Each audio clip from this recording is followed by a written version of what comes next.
Listen and practice. Listen and practice.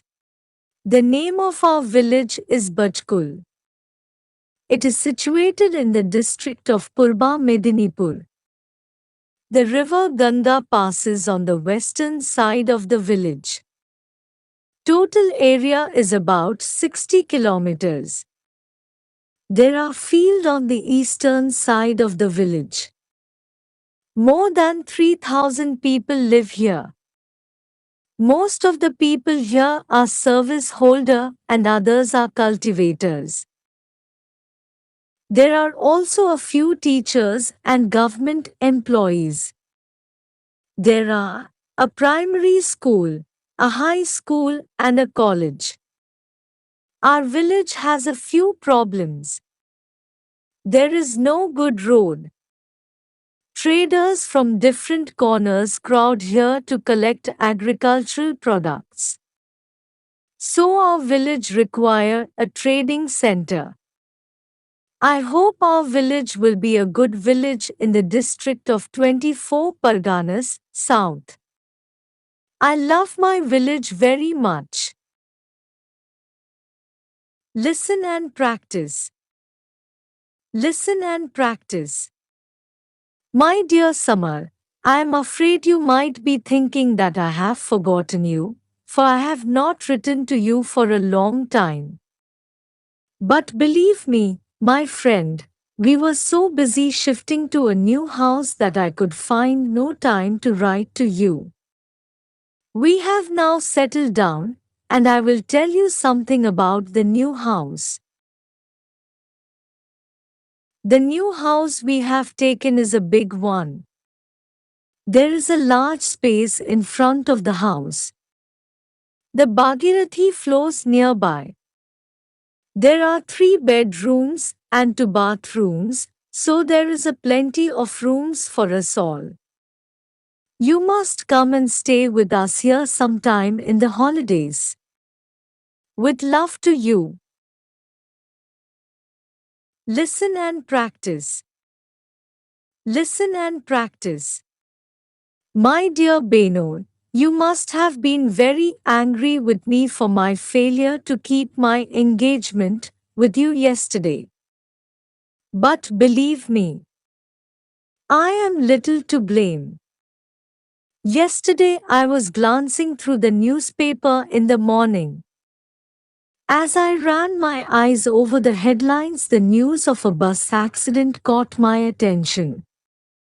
When I hurried through the list of the persons wounded, I was alarmed to see the name of my maternal uncle among them. The wounded, the report read, had been taken to Barakpur Hospital.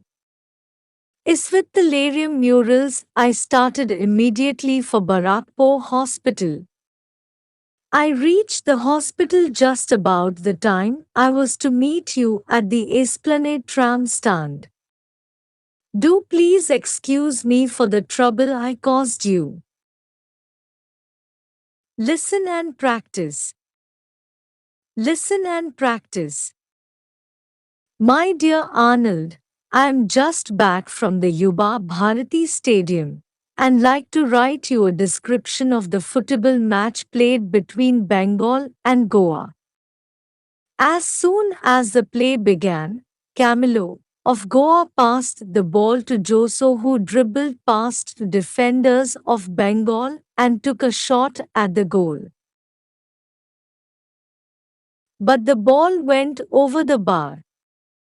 And so the match continued with both sides attacking each other and wasting some golden chances of scoring.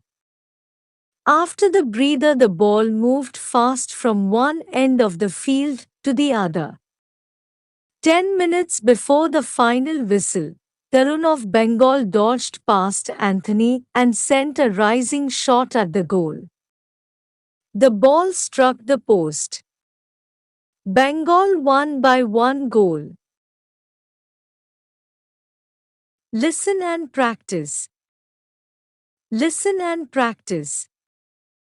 My dear Nirmal, your letter is just to hand. You have wanted me to give an account of the excursion I recently have taken to Kuzimbaza. Well, here is a description of it.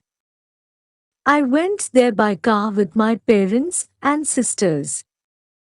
We left Kolkata early in the morning. The drive after Krishnanagar was simply charming. We saw an endless stretch of green fields. We reached the place at noon. We moved round the place and saw the Armenian church established 200 years ago, the old mosque believed to have been built by a general of Akbar, and the majestic palace of the Maharaja of Kuzimbaza. We left the place in the afternoon.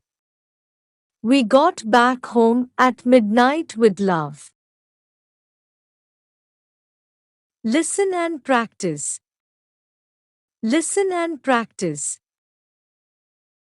My dear Satish, I received your letter a couple of days ago. In your letter, you have remarked that history is a dull subject, and to read history is to chew the dry bones of the past. But believe me, my friend, history is not so dull as you take it to be. The history of a country contains much which is as romantic and interesting as anything in fictions. We cannot read the stories of daring adventures, great kings and discoverers, without interest and pleasure. Perundan history does us much good in enabling us to know the past. It lets us know how our present customs and institutions have come to be what they are. I assure you the study of history will pay you. With love. Listen and practice. Listen and practice. My dear Shefali, thank you for the grand present you sent me on the occasion of my birthday. I had long been thinking of buying an edition of Bankim Chandra's novels in a single volume. It is really pleasing to see that you could well read my mind and send me just the thing I wanted eagerly. I have got many nice presents on my birthday, but yours is the best. I have already begun reading it. I can hardly describe the thrill of joy I had while I read Durgesnandini. The story so absorbed me that I burnt the midnight oil to get it through. Though your present has pleased me much, I would have been happier still were you present here on the occasion.